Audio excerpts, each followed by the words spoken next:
নমস্কার বন্ধুরা, আমরা চাউমিন খেতে সবাই কিন্তু খুব ভালোবাসি। তবে আজকের আমি আপনাদের সাথে চাউমিনের রেসিপি শেয়ার করব, তবে সেটা চাউমিন দিয়ে নয়।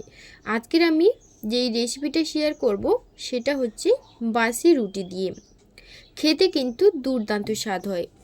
আমরা অনেকেই কিন্তু চাউমিন বাড়িতে বানিয়ে থাকি, তবে অনেক সময় যখন চাউমিন বাড়িতে থাকে না তখন কিন্তু এই আটা দিয়ে দারুণ স্বাদের চাউমিনটা বানিয়ে দেখতে পারেন। দুর্দান্ত স্বাদ হয় খেতে। আশা করব আজকের পর্বের রেসিপি আপনাদের কাছে খুবই ভালো লাগবে। আর রেসিপি যদি ভালো লেগে থাকে তাহলে চ্যানেলটিকে সাবস্ক্রাইব করে নেওয়ার জন্য অনুরোধ রইল। তো রেসিপিটা বানানোর জন্য এখানে ডুমো ডুমো করে কেটে রাখা দুটো আলু নিয়েছি, আর নিয়েছি আগের দিনের বাসি রুটি। বাসি রুটিগুলো কিন্তু বেশ অনেকখানি ছিল, তার জন্য এখানে কিন্তু বাসি রুটিগুলো সবগুলো নিয়েছি।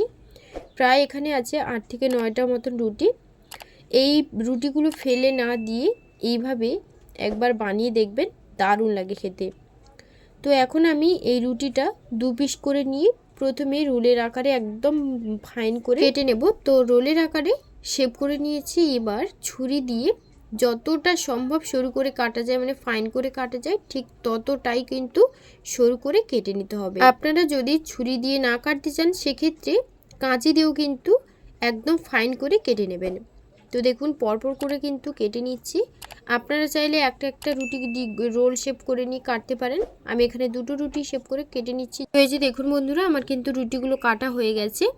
এখন একটা পাত্রের মধ্যে আমি এই রুটিগুলোকে নিয়ে নেব, আর বাদবাকি যে রুটিগুলো আছে সেগুলোকে একইভাবে সেম পদ্ধতিতে কেটে নিচ্ছি। এই রেসিপিটা চাউমিনের থেকে কিন্তু কোনো অংশেই কিন্তু কম নয়, দারুণ লাগে খেতে। আপনারা অবশ্যই এই রেসিপিটা একবার হলেও বাড়িতে বানিয়ে দেখবেন। বাসি রুটি বিশেষ করে ফেলে না দিয়ে এইভাবে ট্রাই করে দেখবেন, দারুণ লাগে খেতে। তো দেখুন আমার সব রুটিগুলো কিন্তু কাটা হয়ে গেছে। এই যে একদম সরু সরু করে কাটার চেষ্টা করেছি, আপনারাও কিন্তু একদম সরু সরু করে কাটার চেষ্টা করবেন। যে দেখুন বন্ধুরা, সবগুলো কিন্তু একইভাবে কেটে নিয়েছি। এদিকে নিয়েছি সেদ্ধ করে রাখা আলু, আর নিয়েছি পেঁয়াজ, টমেটো, ধনেপাতা, কাঁচা লঙ্কা।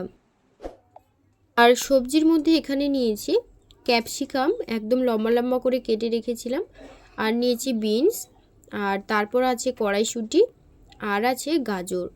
একদম ফাইন, মানে একদম সরু সরু করে পাতলা পাতলা করে কেটে নিয়েছি। আর গাজরটা কিন্তু ডুমো ডুমো করে কেটেছি। এবার আমি ফ্রাইং প্যানে বেশ কিছুটা তেল দিয়ে দিচ্ছি। আর তারপর তেলটা যখন একটু ভালো করে গরম হয়ে যাবে তখন আমি এর মধ্যে সবজিগুলো অ্যাড করে দেব।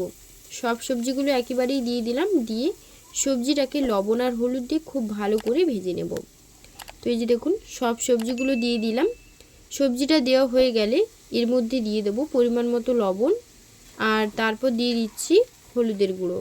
মানে লবণ আর হলুদের গুঁড়োটা দেওয়া হয়ে গেলে খুব ভালো করে কিন্তু সবজিটাকে ভেজে নেব। তো দেখুন আপনারা সেই সবজি ভিডিওটা দেখতে থাকুন, আশা করছি খুব ভালো লাগবে। রেসিপি যদি ভালো লেগে থাকে তাহলে বাড়িতে অবশ্যই একবার হলেও নিজেও খাবেন, আর বাড়িতে সবাইকে খাবেন। বিশেষ করে বাচ্চাদের তো ভীষণ পছন্দ হবে। তো দেখুন সবজিটা যখন খুব ভালো করে ভাজা হয়ে যাবে তখন সবজিগুলোকে তুলে নেব। এই সবজিগুলো ভাজতে কিন্তু খুব একটা সময় লাগে না, 5 থেকে 6 মিনিট লাগে সবজিগুলো ভাজার জন্য।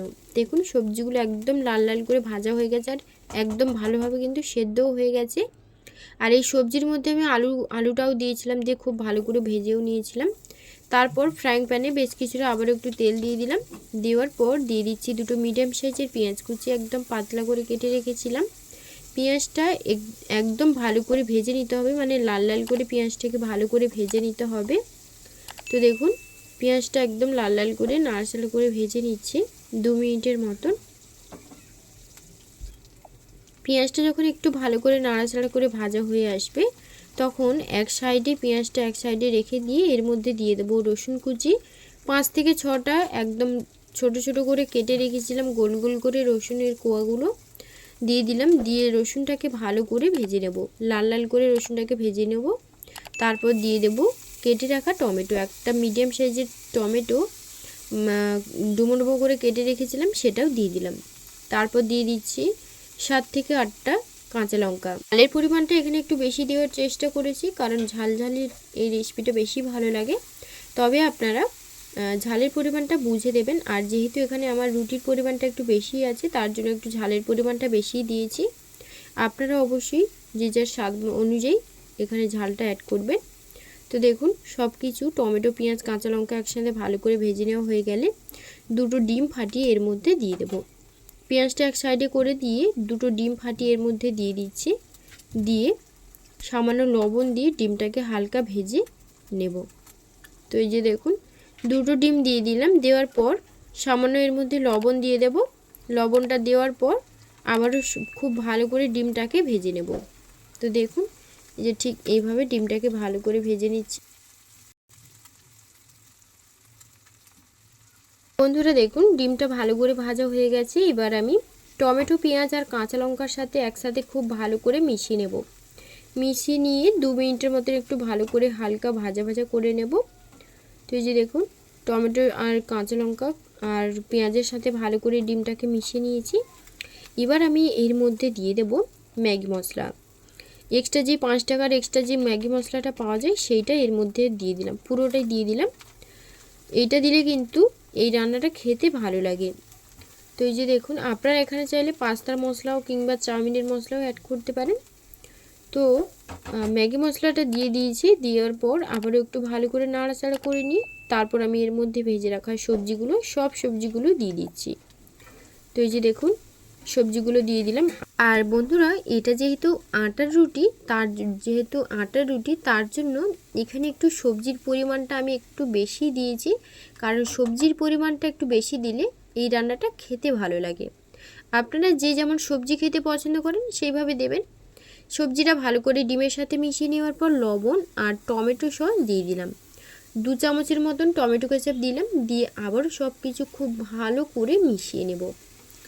তো এই যে দেখুন আপনারা যে যেমন সবজি খেতে পছন্দ করেন এবং যতটা সবজি খেতে পছন্দ করেন সেই বুঝে এখানে অ্যাড করবেন। সব কিছু একটু খুব ভালো করে নাড়াচাড়া করে নিয়ে তারপর এর মধ্যে যে কেটে রাখা রুটিগুলো দিয়ে দিচ্ছি। দেখুন আমার এখানে রুটির পরিমাণটা অনেকটাই কিন্তু বেশি। রুটিটা দেওয়া হয়ে গেলে এবার সব কিছু খুব ভালো করে নাড়াচাড়া দিয়ে নেব। এর মধ্যে আর কোনো কিছুরই দেওয়ার প্রয়োজন নেই, এটাতেই কিন্তু দারুণ লাগে খেতে। তো এই যে দেখুন খুব ভালো করে কিন্তু সব কিছু মিশিয়ে নেব। এখানে আপনারা চাইলে দুটো খুন্তিও কিন্তু ব্যবহার করতে পারেন, যেহেতু এখানে পরিমাণটা বেশি আছে।